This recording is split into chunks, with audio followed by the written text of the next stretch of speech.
Um, Senator Shaheen. Thank you, Madam Chair and Ranking Member Baldwin, for holding this hearing today, and welcome, Secretary McMahon. Thank you for the opportunity to talk to you last week. I want to start by following up on Senator Collins' questions about the TRIO and the Gear Up programs, as we discussed last week. Now, you said that you have metrics that show that those programs are not successful, but I have metrics that say, according to the evaluators, the Pell Institute and the Institute of College Success and Access, that in evaluating TRIO, that there are higher rates of retention for students in higher education. They have higher rates of graduation. They have upward bound students who earn a bachelor degree at twice the rate of non-TRIO first-generation students. So I would hope that you would share with this committee the metrics that you have that show that these programs are not successful. And I would just point out anecdotally, we heard from one TRIO alum, Heather, from Berlin, New Hampshire. She writes, "My childhood," and I quote, "my childhood was a gauntlet of domestic violence, alcoholism, and poverty. My upward bound summer literally pulled me out of a toxic environment and showed me that a different life was possible. My TRIO mentors stayed by my side, helping me navigate the applications and fees that would have otherwise been impossible barriers. I went from a kid stealing food to survive to a creator of knowledge conducting high-level research. Since her TRIO experiences, Heather has earned 2 bachelor's degrees, 2 master's degrees, and a PhD."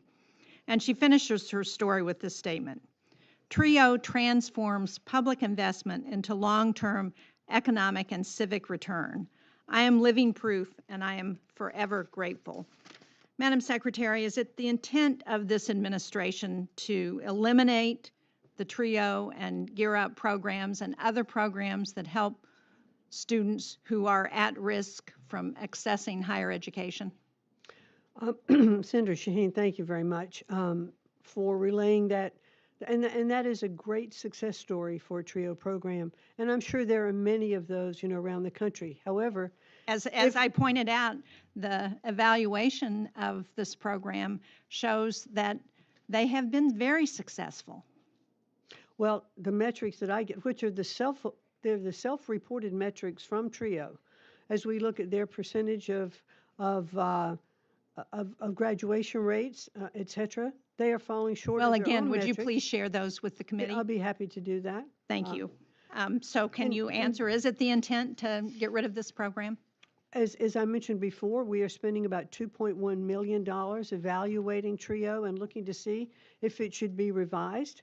And, I am sure that the Appropriations Committee, as they did last year, if Congress chooses to fund TRIO, then we will work very closely with you to see what reforms we can do to make it better, if in fact it's better. But right now, it is a high cost to have TRIO programs. Well, it may be a high cost, but this Congress passed the president's One Big Beautiful Bill that provided a tax cut for people with an annual income over $1 million, and it's now costing the taxpayers over $1 trillion.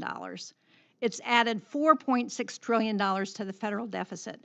So I think comparing that to the cost of TRIO and Gear Up programs, which each cost $1.2 billion annually and provide opportunities for thousands of young people to better themselves, is a much better balance of payments. I would like to go on to another question, however. One of the topics, you talked about your effort to respond better to address challenges with various programs in the department.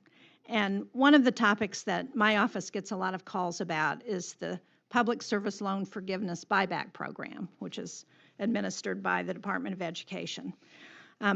What we hear from applicants is that they have heard from your department that they will get their applications answered within 45 days.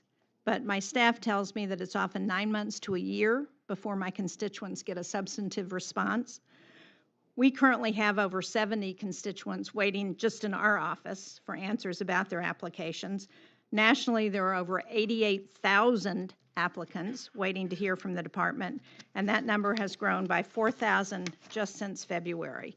So can you talk about how you intend to deal with this backlog? And I understand that part of your plan is to have the Treasury Department take over these responsibilities, and yet the Treasury Department doesn't seem to have the personnel, resources, and expertise to administer the program. So how are you expecting to address that?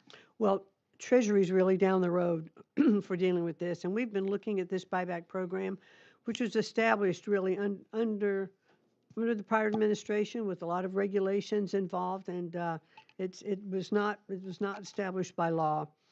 There is an 88,000 backlog, and it's very complex to verify the employment of all of the people that are writing in. It's tedious to do. We are addressing this backlog and want to make sure that we can have a long-term solution to fix it. I think a long-term solution would be great. I think this program has been however, been around longer than just the previous administration. Thank you, Madam Chair.